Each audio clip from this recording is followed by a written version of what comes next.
Hostel में रहना disgusting. कई लोगों को अच्छा भी लगता हो जो बहुत पहले से हॉस्टल में रह रहे हैं, पर मेरे लिए मैं पर्सनल बताना चाहूँगा, छी तू कभी ना जाऊँ मैं, पर मुझे जाना पड़ा था। क्यों? इसके बारे में हम पहले बात कर चुके हैं।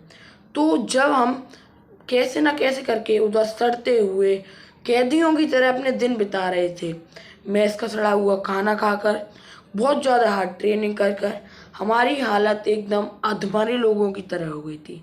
मैं आपको बता रहा हूँ, एकदम जो होते हैं ना, ऐसे पड़े हैं अपने रूम में, पड़े हैं उधर रेस्ट में, पड़े हैं मतलब बस बिना काम के। कोई काम नहीं है तो भी पड़े हैं, काम है फिर भी पड़े हैं, बस हम लोग ऐसे हो गए थे।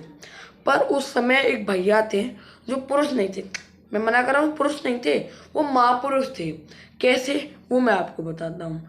तो वो क्या करते थे, जो हमारा हॉस्टल है वो बहुत ज़्यादा बड़ा है, मतलब कम से कम 7 से 8 मंजिल का जो है हमारा हॉस्टल था उस समय। तो जो हमारा रूम था वो बहुत ज़्यादा बड़ा था, क्योंकि हमने 5 शेयरिंग में रूम लिया था। तो वो बहुत बड़ा रूम था कि उसमें 6 बेड आराम से फिट हो सकते थे।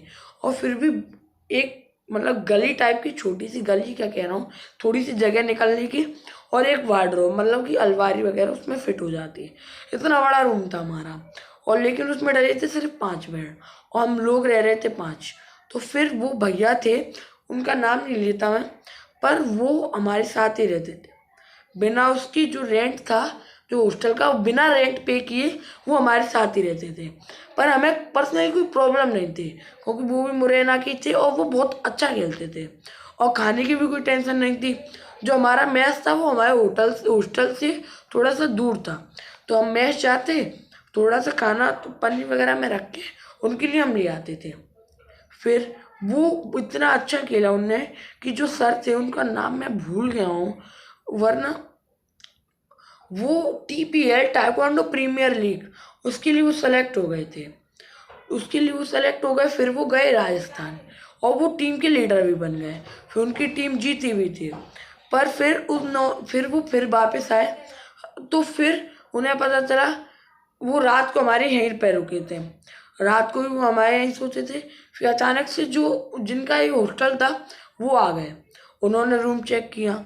तब हमें पता चल गया था पहले ही, जब मैं बाहर था मतलब, तो मैंने उनको बता दिया था जाके कि ऐसे ऐसे वो आ रहे हैं। तो फिर उनको हमने बाथरूम में घुसा दिया, उन्होंने काउंटिंग की, सारे बच्चे थे। फिर वो वॉशरूम में चेक करने गए, वॉशरूम खटखटाया, मतलब वो क्यों रिस्पॉन्ड करेंगे, उन्हें पकड़ना नहीं जाना था। पर फिर वो बाहर आ गए। तब बहुत ज़्यादा रात हो रही थी, पर हम सोते नहीं थे। तो रात हो रही थी, मैं भी बाहर ही था, कोई नहीं सोया था उस समय पे। तो फिर वो बहुत ज़्यादा गुस्सा कर रहे थे कि आप ऐसे इसको नहीं रख सकते हो। फिर उनको छोड़ के जाना पड़ा। तो फिर यही हुआ था।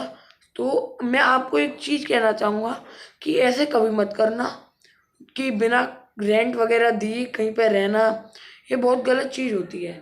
पर वो हमारे साथ की थी, इसलिए हमने उन्हें अलाउ कर दिया था। Thank you.